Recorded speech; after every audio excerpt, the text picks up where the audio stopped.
to Hotel Bar Sessions, the podcast where three philosophers sit down at the end of a long conference day to chop it up at the hotel bar, which, as we all know, is where the real philosophy happens. Welcome back to another episode of Hotel Bar Sessions. I'm Jason Reed, and as usual, I'm joined by my co-hosts, Rick Lee and Lee Johnson. And this week, we are talking about deconstruction. Before that, let's get our drink orders and rants and raves in. I'll go first. I'm going to have my winter standby, a Manhattan. I would like that with rye, please. And I am raving about the Apple Plus TV series, The Last of Us. This has been coming up on a lot of lists about best TV in 2023 and so on. And normally I reject those kinds of things, but I started watching it and it is an amazing show. It's a post-apocalyptic quasi-zombie film, but it's really just about the relationships that people form in this wasteland world. And there's a young woman who is an actor in it, and she is amazing. So The Last of Us, I'm raving about that. What about you, Lee? I am going to just have two fingers of Buffalo Trace neat today. And I know you guys both know that I'm a big fan of internet slang. And so I am today raving about a new internet slang term that I've just discovered, Schrodinger's asshole.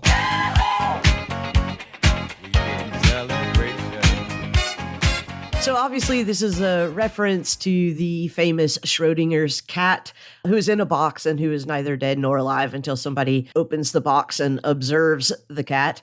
And Schrodinger's asshole, and by the way, it goes by other names on the internet, including Schrodinger's DB. If you know what that is, you know what that is.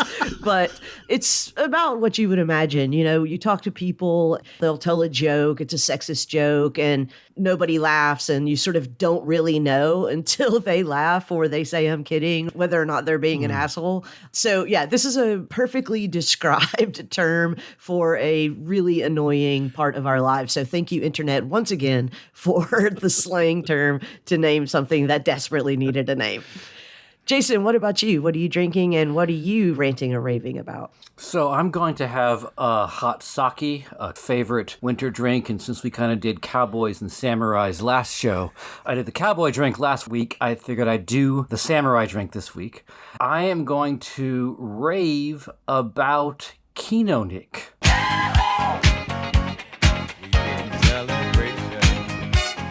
This is all very local. I apologize for that. Kinonic is a local collective that screens films on film. They have a little space. It's been around for a bit. I went for the first time recently to see The Great Dictator. Oh. You go into this room and it is wall-to-wall canisters of film. They have like 1,500 old classic films that's from an old USM film professor's collection. Wow. And plus, you know, not to get too much into this, but Portland's gotten very gentrified in recent years, and I thought the day of finding out about a cool little arty thing that's interesting was long past. Now I find out about overpriced restaurants that I can only afford to go once a year opening up in Portland, and I'm so glad to learn that there's a space that screens films down by the docks here in Portland. So, we're talking about deconstruction. What are we talking about?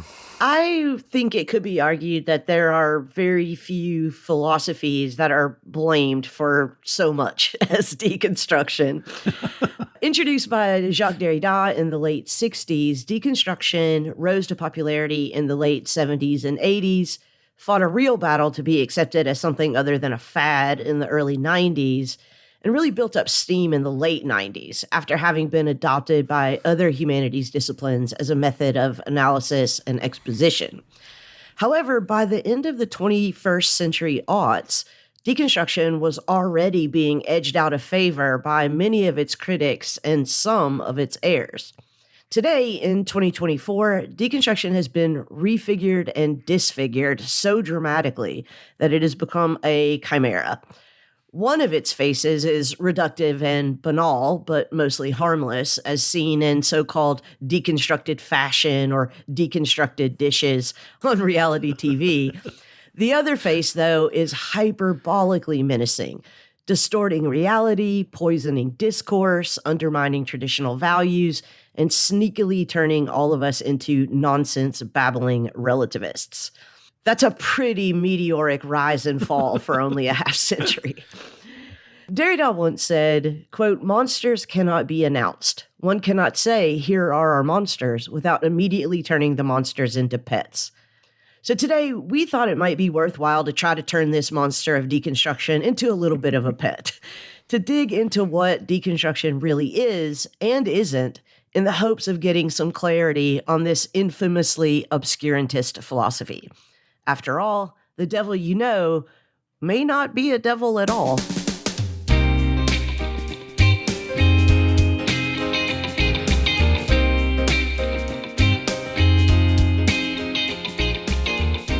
We often start some of our shows with the what is question, although I realize when it comes to what is deconstruction, you have a real conflict between the sort of Platonic demand to give the essence of the thing and the Derridian evasion of exactly what that is. So do you want to square that circle for us, Lee? Answer what is, but also, in some sense, defer what is. Yeah. Or what it is under erasure. Well, I think I'm going to take Rick's tack here and say what it's not. So Derrida was largely responding to structuralism when he first started articulating deconstruction. And his critique of structuralism really involves a questioning of the stability, hierarchy, and transparency of language and meaning. So he basically challenges the foundational assumptions of structuralist thought, opening up new avenues for understanding the complexities and indeterminacies that are inherent to not only linguistic, but also cultural systems. So maybe a couple of things would be helpful in both explaining what deconstruction is not and also getting some kind of key terms that we're going to need out there. So I just wanted to note a few things about Derrida's critique of structuralism in summary. One thing that he critiqued was structuralism's focus on what he called logocentrism, the privileging of speech over writing. So he challenges this hierarchy and argues that both speech and writing are equally subject to the play of language. So that's one thing. Second thing is that he critiques structuralism's reliance on binary oppositions. So things like not only speech and writing, but presence and absence, and the way that these binary oppositions structure meaning. Derrida's ultimately going to argue that binary oppositions are not stable or fixed, but are interconnected and mutually dependent. Third thing is that he critiques structuralism for neglecting the role of absence in the production of meaning. This is where we're going to get Derrida's term difference, which captures the dual nature of difference and deferral. That's more complicated. We'll have to explain more of that later. And then finally, Derrida criticizes structuralism for always seeking stability or closure to organize meaning. So that's what it's not. Is that helpful? So just before we go on, maybe we could just say a bit about structuralism. The two main disciplines in which structuralism held sway was language or linguistics and in anthropology. So Ferdinand de Saussure in language and Claude Lévi-Strauss in anthropology. And the basic gist of structuralism is that if you're going to look at an element of language or of a culture, in order to understand how that element functions, operates, what its meaning is, and so on, you can't look at it in isolation from other elements because all the elements together form a structure. So the meaning of terms emerges not just by the individual sounds or words, but in the entire structure that is language, and this needs to be attended to. And so Derrida is responding to this logical construction of these structures in which to understand the individual elements of a culture, of a language. There was also structuralist history and so on. Yeah, that's really helpful. I suppose another thing probably important just to make clear right here at the outset is that although deconstruction is frequently referred to as a philosophy, It is as much a method of reading as it is anything else. And this is why Derrida will frequently say that texts auto-deconstruct or systems auto-deconstruct. Deconstruction is not something that you do to a text, even less so what you do to a garment or a meal, but it's something that happens as a part of the play of signs and meanings operative in any system. What I found breathtaking about Derrida the first time I read him as a baby philosopher was his pointing out the way in which the texts of philosophers throughout the history of philosophy rely on a distinction that they think is obvious between two opposing terms. So I think about Aristotle's substance and accident. Substance is not accident and accident is not substance. And so there seems to be an opposition here. And yet Derrida would show how you cannot define one without the other.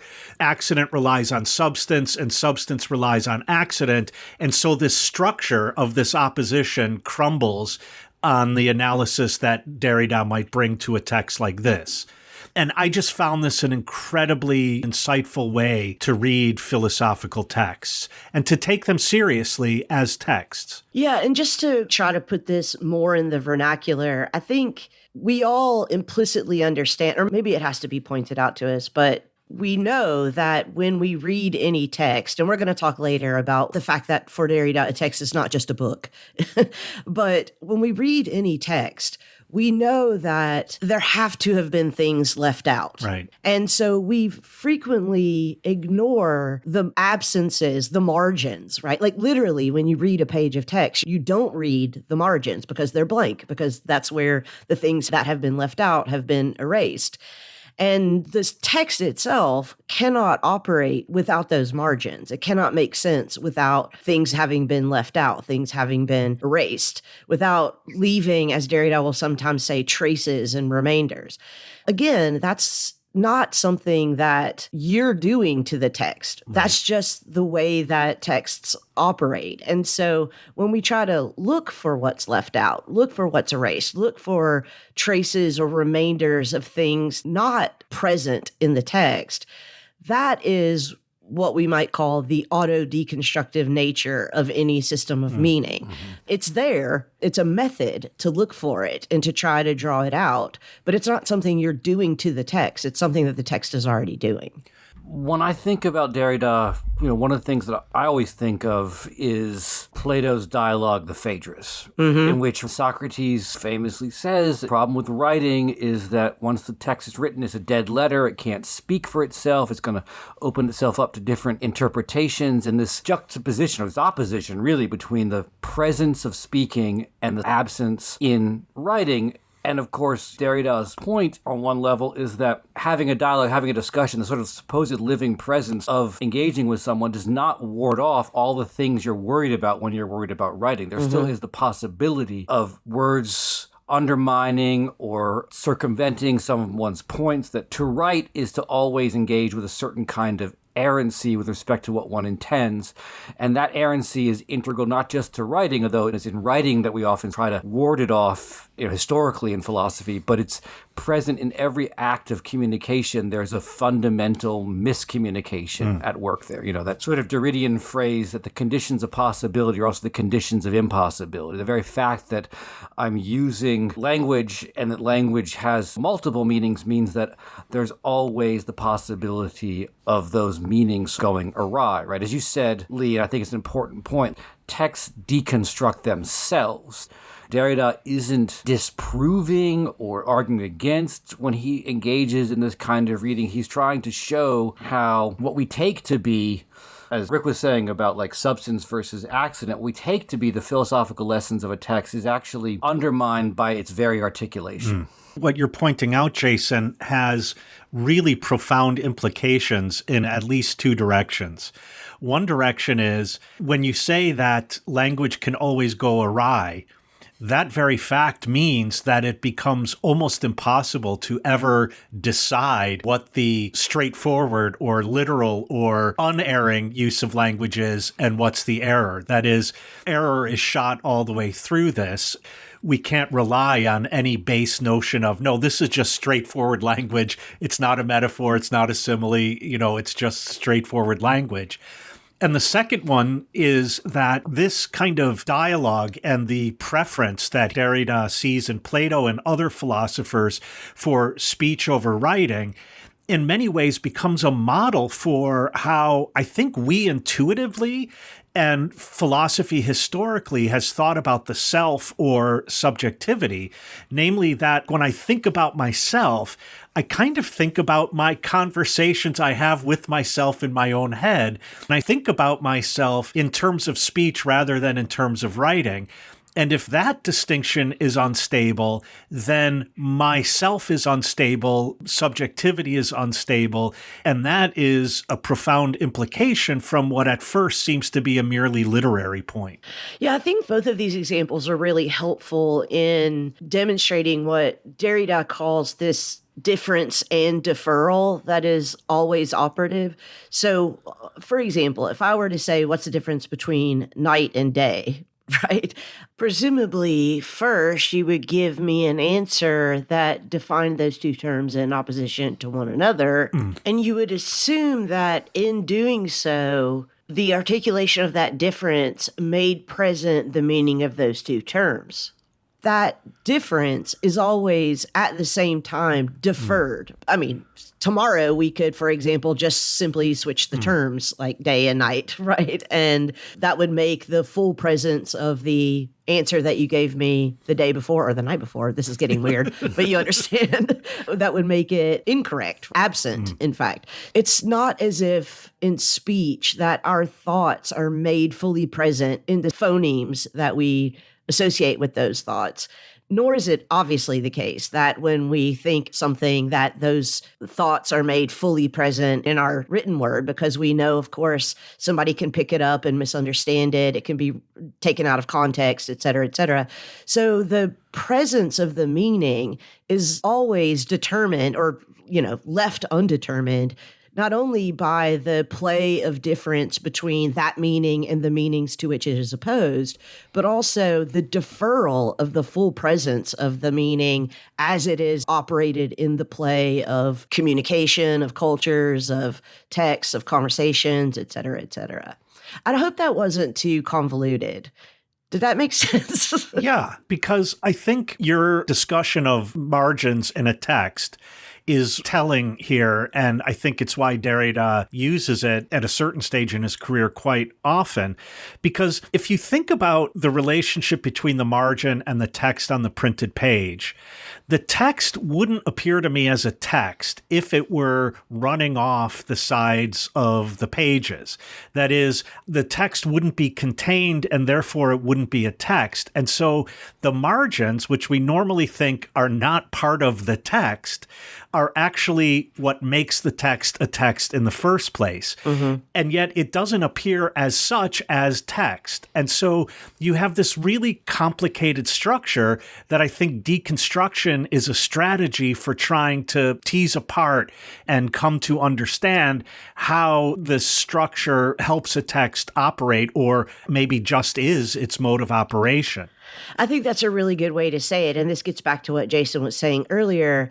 The condition for the possibility of the meaning being fully present is that it's impossible for the meaning to be fully present. Yeah, and this, I think, is related to what we've been calling errancy, the always possible error that constitutes language, because if the full meaning of any word were always fully present, that would mean the word in all of its meanings, which of course is impossible, right? Because when I'm using a word, both I and the one who's reading or hearing the word can't operate with the fullness of the meaning of that word. And so the meaning that I come to take up is actually based on all of those meanings I don't take up. That is, the ones I push off, the ones that, in fact, I defer.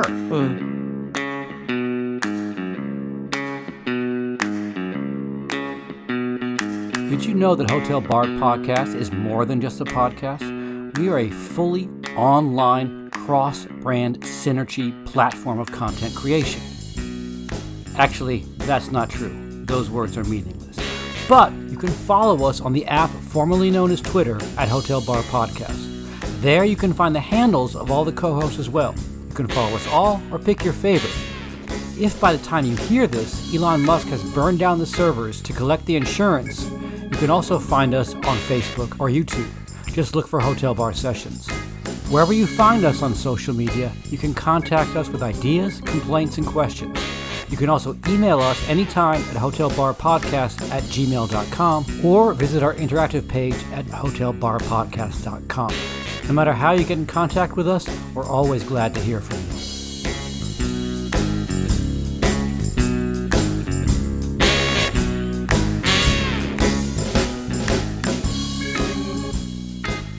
So following Derrida, I'm going to continue down my one-trick pony path here and continue talking about what deconstruction is not. And now I want to really focus on some of the ways that I think deconstruction is popularly misunderstood.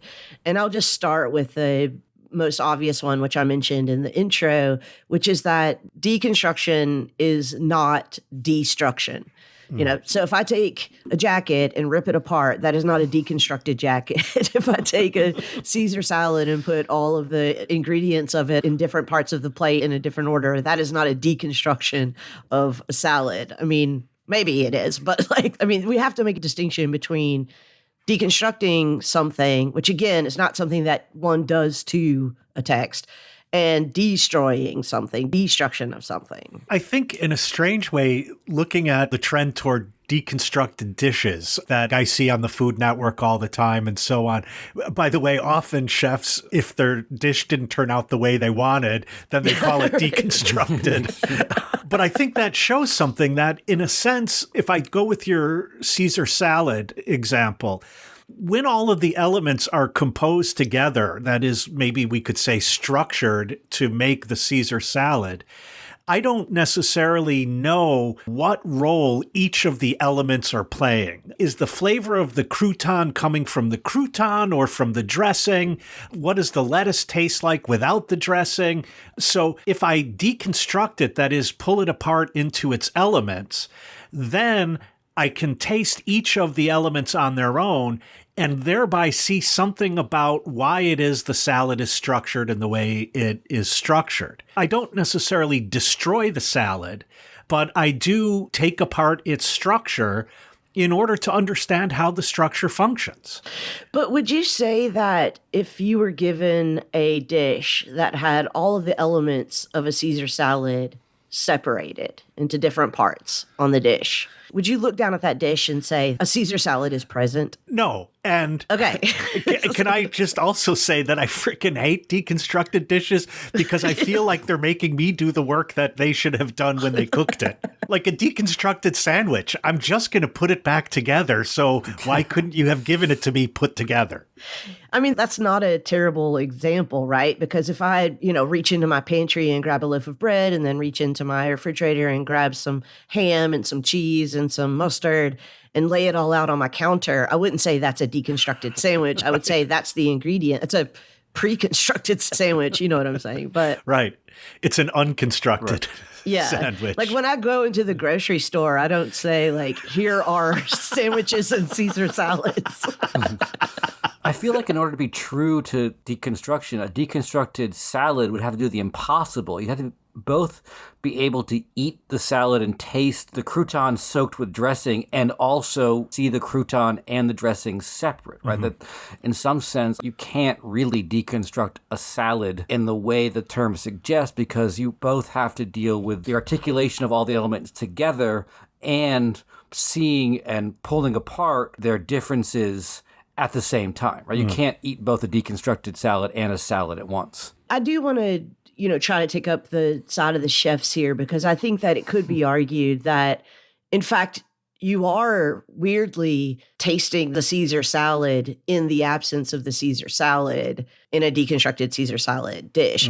And in that sense, I can understand why a chef might say this is a deconstructed dish. I think for me, the kind of ticky-tack point is that like as a chef, I couldn't say I'm presenting you a deconstructed dish. It would have to be something more like the salad is auto deconstructed, which is kind of, I don't know. I mean, maybe I'm siding more with the chefs, but I would definitely say that in fashion, at least the way that I've seen it, which is really just to kind of tatter something up, is a better example of the mistake that I was trying to point out of confusing deconstruction with destruction. Yeah, I think that's right. Like, I cut holes in the slacks and all of a sudden they're deconstructed pants. Right, correct. I mean, to me, that brings us to the question that we started out with. We spent a couple minutes talking about what deconstruction really is. And we started the show talking about the various monstrous distortions, but it seems to me to be very un-Derrida. I say that like undude from The Big Lebowski. But very un-Derrida to believe that the distortions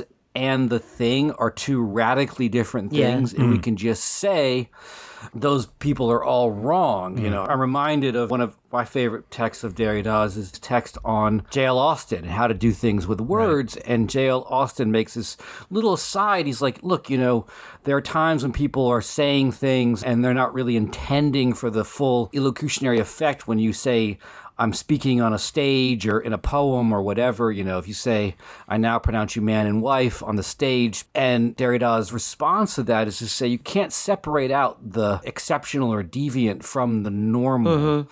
And it seems to me that to be faithful to that gesture, we have to say that all the proliferations of the deconstructed jackets and salads out there, not to mention the more important things, the sort of argument that deconstruction is tantamount to nihilism and the destruction of reason itself, these things have to, in some sense, be taken seriously. The deviant meanings have to be taken seriously as part of the actual true meaning at the same time. And maybe for our non-philosophy listeners, it would be important to point out that Lee was not exaggerating when she introduced this topic by saying there has been such tremendous reaction to deconstruction to the point where philosophers at Yale University, when they found out Derrida was invited to speak there, tried to get the State Department not to issue him a visa to come into the country. I mean, there was such vitriol and animosity heaped on deconstruction. 80s, I think, was the heyday of heaping on deconstruction. And so we're not exaggerating when we say that people saw this as a real threat. They talked about it almost the way in which Trump talks about immigrants on the border. Hordes of deconstructionists. Yeah, the hordes of deconstructionists invading our country.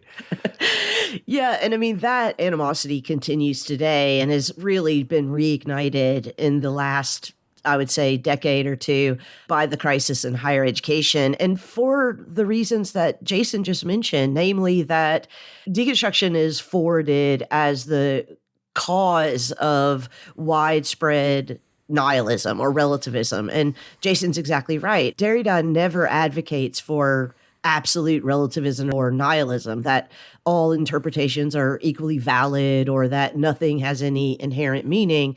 He's just emphasizing that meaning is always context dependent. So that means there are always multiple interpretations, right? Anything that is contextualized can be decontextualized and recontextualized. And what deconstruction as a mode of analysis seeks to unveil is really just the complexity of meaning, not to dismiss it altogether. In fact, for Derrida to say that I am a relativist or I am a nihilist would be antithetical to the very strategy of deconstruction itself. Exactly. As if relativism is not a term that auto-deconstructs or nihilism isn't a term that auto-deconstructs. And so the people who accuse him of this are obviously not patient readers, let's say, of his text. Right. And the same goes with the claim that deconstruction is anti-reason. Right. Derrida's critique of logocentrism is not, absolutely not, an outright rejection of reason or logic. It's just a challenging of the traditional hierarchies that are operative in our systems of meaning. I have a funny story about this, which is that When I was in grad school, I took a class that was on Derrida and a couple of other contemporary figures, and we read of Grammatology, which is a notoriously difficult text, but also, in my view, like one of the most brilliant texts written in the latter half of the 20th century. And I remember the professor for this course basically saying that there was no argument in the text. And his or her support for this was that because Derrida is against logocentrism and because language is always at play, both of which are true.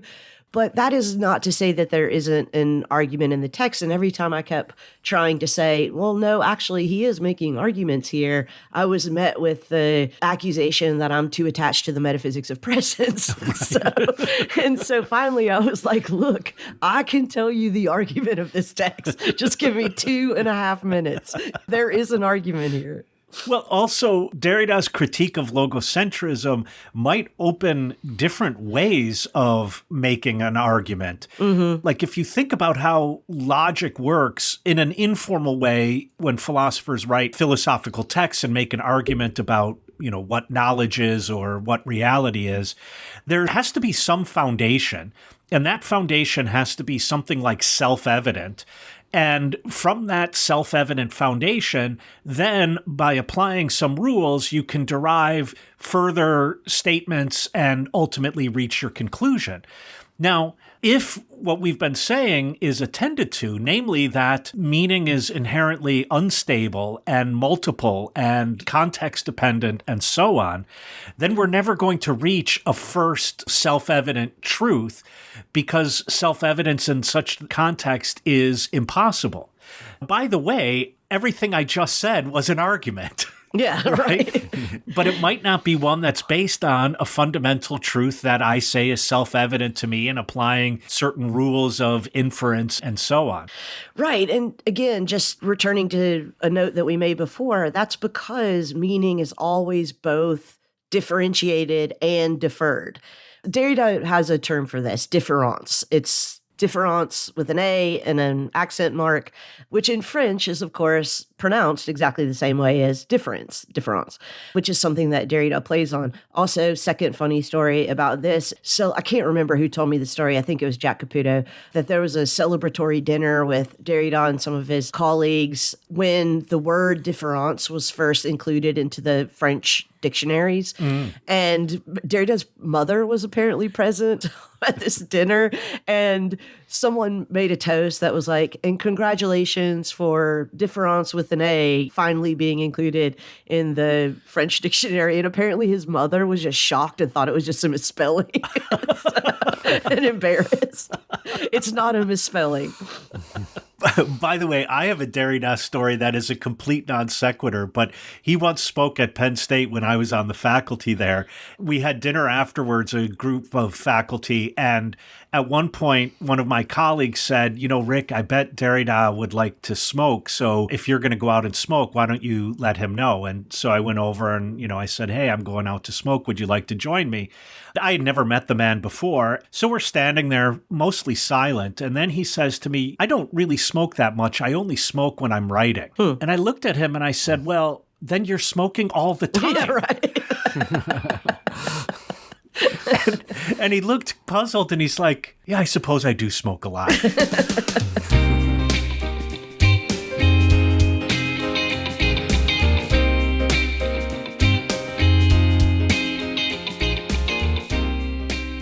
For our attentive listeners, you might realize at this point that we actually have talked about deconstruction in the past, although not directly. We had a conversation with Michael Nass about hospitality that was entirely about a text of Jacques Derrida's.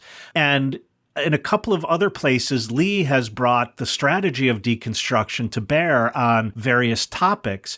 What's interesting about the way it's come up in this podcast, though, is that we've never really discussed it in relation to text, and yet, we've spent by now several dozens of minutes talking just about deconstruction as a method of reading. And so I'm wondering, how do we get from deconstruction as a strategy of reading to the deconstruction of things or concepts like hospitality or friendship or democracy. Many of these come up in Derrida's later work. Has there been a change in his thinking about deconstruction? Has the strategy shift, or is there a way that this is continuing the same strategy? It does seem to me that there was a shift in the 90s. I mean, I'm thinking about the lecture that Derrida gave on the mystical foundation of authority, deconstruction, the possibility of justice, and then, of course, the book Spectres of Marx, which came out, and this sort of political turn. And as you were saying, Rick, even though there's a political turn there, it's hard to even call it a turn, because part of what he's doing with all these texts is, as we did in the episode on forgiveness, the episode on hospitality, there's a relation between two different senses of a term, right? Democracy, for example, is both a kind of ideal, like, everyone participates, everyone speaks, but democracy is often always a delimited form, restricted to a particular group of people in a particular region. And in some sense, the restricted version needs the expanded version, and the expanded version needs the restricted version in order for them to function. And I do think it's interesting to say this in light of what we're talking about right before the break, about this nihilistic critique. Suddenly, Derrida very much wanted to speak about the political and ethical implications. Even in that lecture about law, he says, the guy could really troll sometimes. He says, deconstruction is justice, right. Which, I always imagine that in the form of an old school 1930s legal thriller where reporters all rush to the back of the room and grab the phones and get on. He said deconstruction is justice. Hold He's the like, presses. you can't handle the truth. Yeah, exactly. And so this bringing manifest of the ethical and political convictions that Derrida thought would have been at work all along was a big part of the latter period of Derrida, at least as far as I see it. I don't engage with Derrida as much as some people, but that shift seemed noticeable following at least some of his texts. Derrida has a lot of statements. Deconstruction is ... And so deconstruction is justice, deconstruction is democracy, deconstruction is friendship. So there are a lot of those, which I think says something important about the strategy of deconstruction itself. Yeah, I agree with you, Jason, that this was not a turn to political and ethical philosophy in his later years. I think people just weren't getting him. They just weren't getting it. And I think that at some point he's like, all right, let me draw it out for you. All the stuff that he does with concepts that you guys have been talking about, friendship, democracy, hospitality, forgiveness, in the latter part of his career, all of those arguments were there in Of Grammatology. They were there in Margins of Philosophy. They were there in Writing of Difference, the very, very early texts.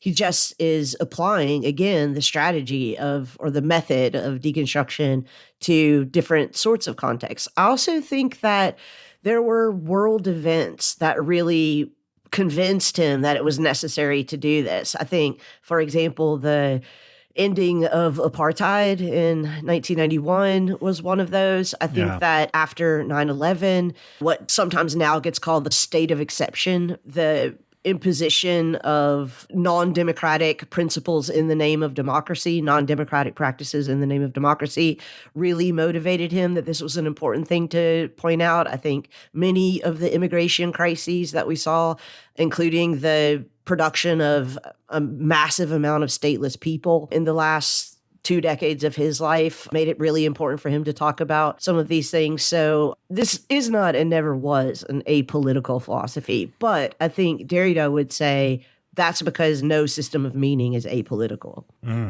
Right. Now, let me say it in this way, because any system of meaning that involves human agents requires decisions. And the very act of decision is both a moral and political act. Yeah, that's exactly where I was going to go with that. If meaning is always multiple, so it's differential and deferred, wherever there is something like meaning, then a decision has been made. Maybe more than one decision, a decision on the part of the speaker or writer and a decision on the part of the reader or listener, right, in order for meaning to appear, at least for a moment, to be stable. I think, Lee, you really opened my eyes to the reason why the question of decision and decidability becomes an important term for him in many of these works that we've been talking about as his later works, where he talks about these ethical and political questions or systems. I think systems of meaning is a better one. For example, you mentioned his response to 9/11. He writes this book called Rogues, talking about, in part, the designation that the U.S. made of certain states as quote unquote rogue states. Mm-hmm. So he offers a deconstruction of this notion of rogue, which opens the question, who are the rogues and how do you decide, no, they're the rogues, we're not? Right. Which is, again, a repetition of an argument that he made in The Politics of Friendship, where he famously takes up this line, friends, there are no friends. Earlier, when he was talking about, so many people, he's made this a similar structural argument when he's talked about Kant, when he's talked about Rousseau, when he's talked about Descartes. So I don't think any of this was a turn. I think it was like what we might call an explication. I'm not even sure that it wasn't explicit in the beginning. And it is also interesting that in many of these works, and so you just mentioned Friendship, that he centers it around, in fact, a text or sometimes multiple texts within the history of philosophy, sometimes poems. So the German poet Paul Celan was one he returned to over and over again. And he performs a deconstruction of something like, let's say, friendship through a deconstruction of texts about friendship. Right. Yeah. We can't let this episode go by without addressing one of the most famous things that Derrida ever said, which is that there's nothing outside of the text. Yeah, explain that to us, Lee. I just want to point out that throughout this episode, we've been referring to texts as systems of meaning. And I think that's really what he means by texts. And so, again, a text is not necessarily a written book. A text could be a culture, a text could be a nation state, a text could be a community practice. There are so many different things that count as texts. The important thing is that text is the name for a system of meaning. And there is nothing outside of that, at least for the kinds of beings that we are, right? There is nothing that is outside of a system of meaning. If it were, we would not know it, right? Just to sort of state the obvious, or we would not recognize it as such.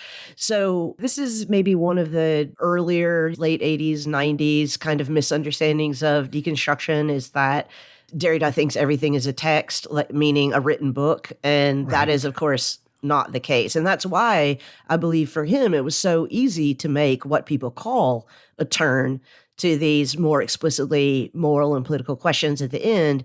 But it wasn't a turn because texts were there all along, and those systems are also texts.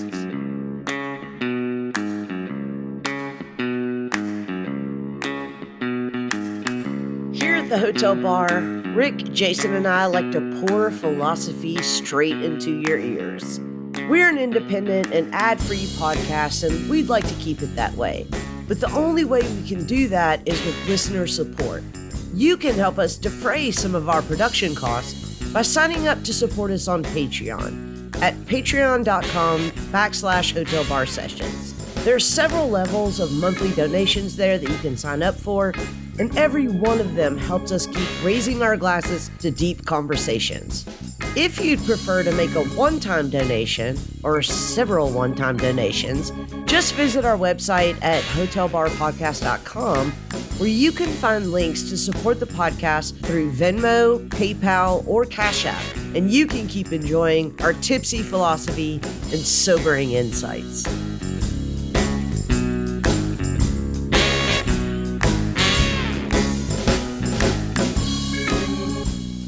I was hoping to ask both of you guys what you think Derrida would have said had he lived just a couple of decades longer. I would love for Derrida to have been able to see social media. I would love for him to have been able to see ChatGPT. I just think that both of these things would have brought to the fore criticisms that a lot of people have made about deconstruction all along, implicitly that it relies on a kind of human agency. but that Derrida never really takes up. I mean, he does somewhat in his lectures on the animal, but, I would have been interested to see him take up the non-human in the sense of technology or the natural environment, which is really how it's operative in discussions today. So I have two thoughts, one affirming Derrida and another that will be somewhat critical. We've talked a lot on this podcast about non-human forms of, for lack of a better term, intelligence. So we've talked about robots, we've talked about AI.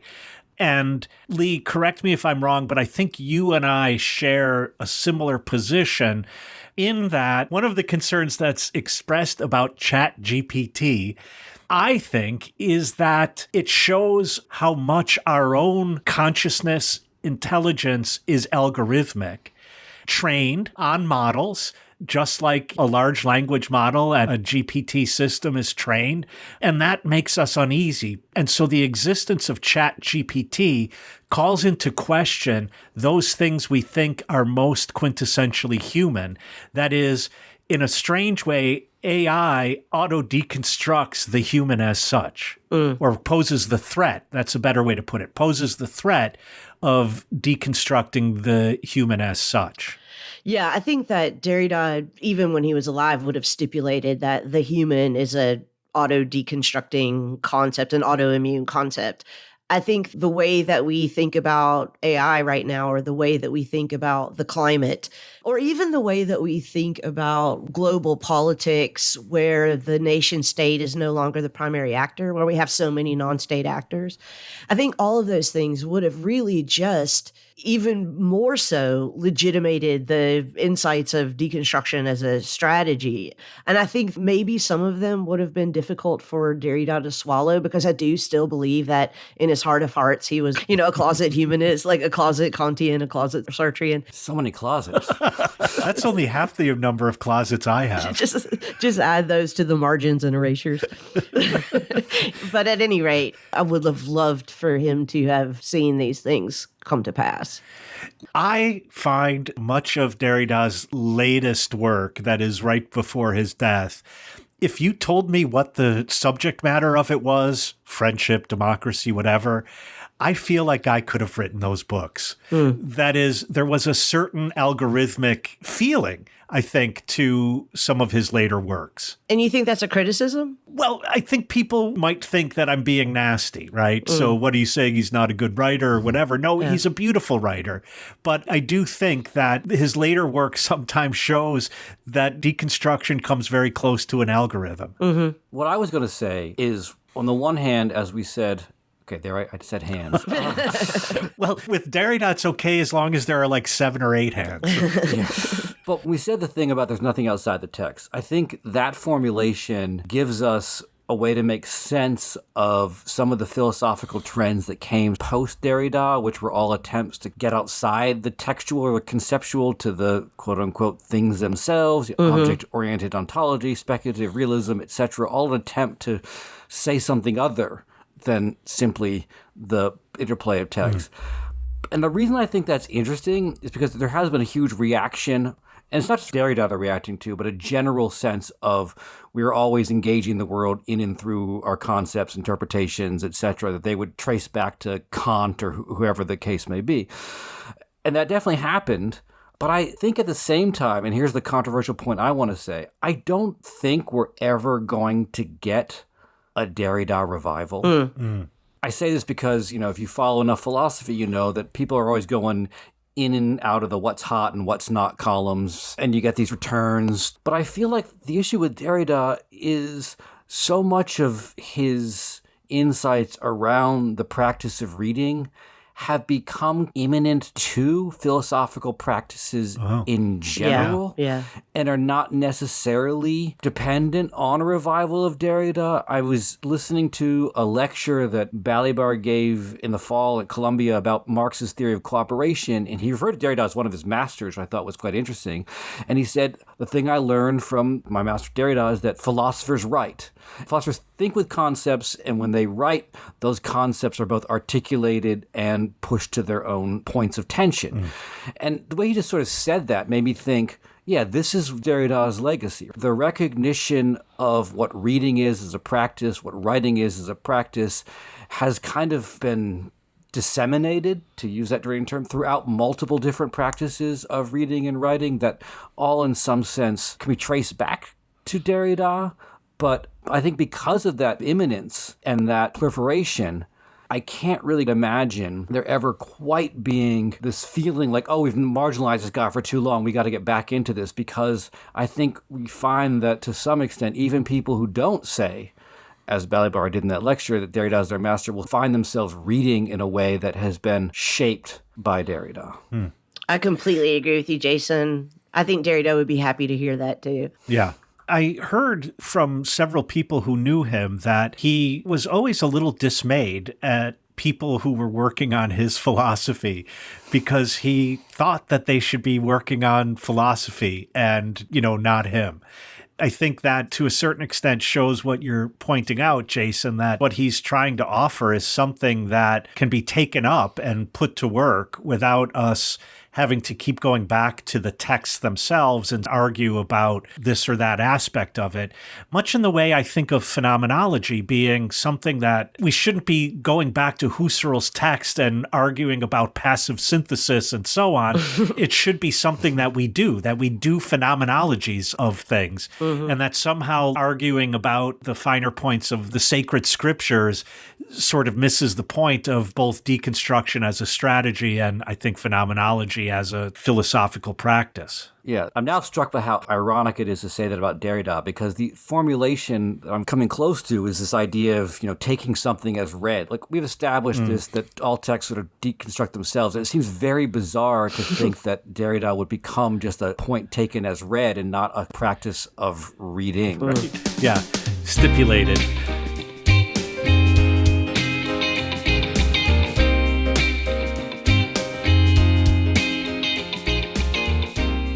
It is interesting, even though I said that he's not coming back. I mean, he's not coming back for real.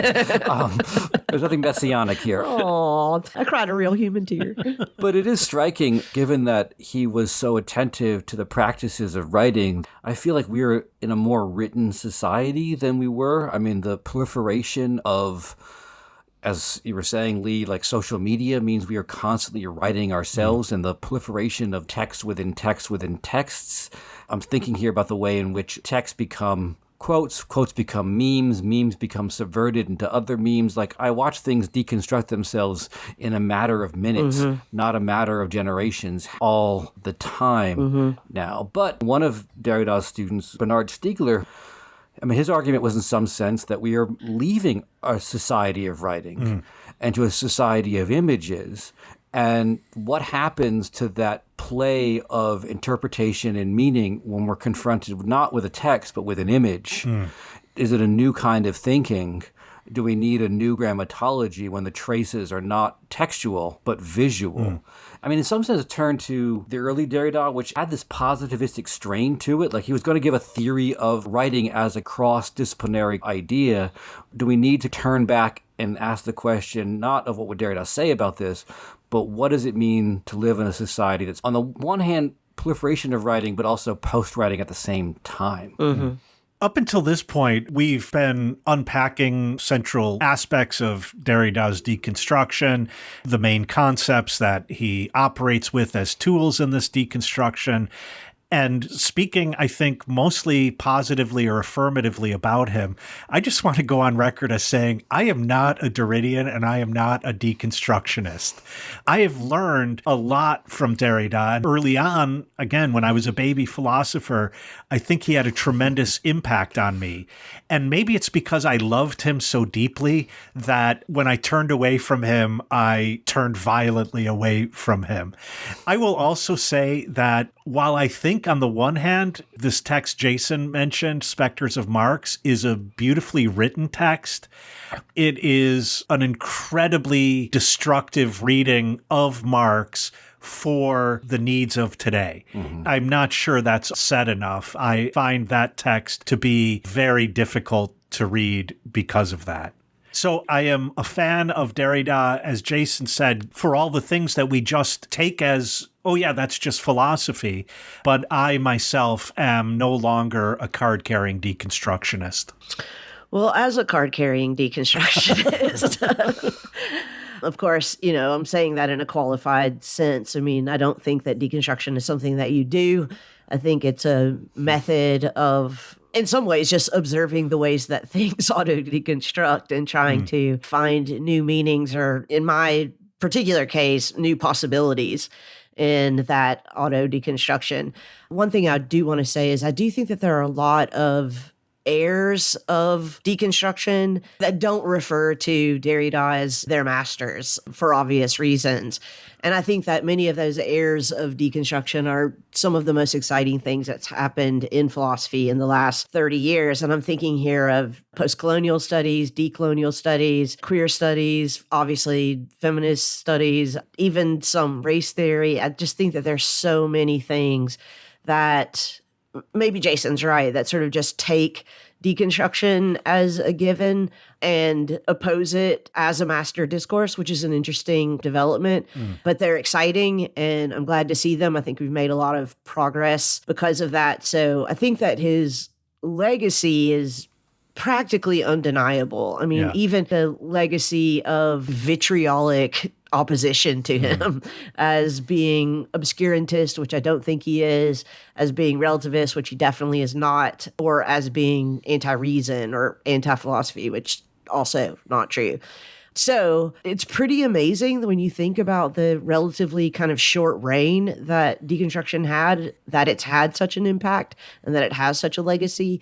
And even if it isn't ever revived in the name Jacques Derrida, I'm not sure it's going to die either, for many of the reasons that both of you pointed out. But you guys, we have been given last call, and so we have to roll out of here because, I mean, come on, there's nothing that bar folk want to hear less than three philosophers prattle on about deconstruction after a few drinks. I tried to deconstruct closing time with the bartender, but she's having none of it. Yeah. So we will catch you guys next time. And thanks for listening, everybody. Good night. Bye.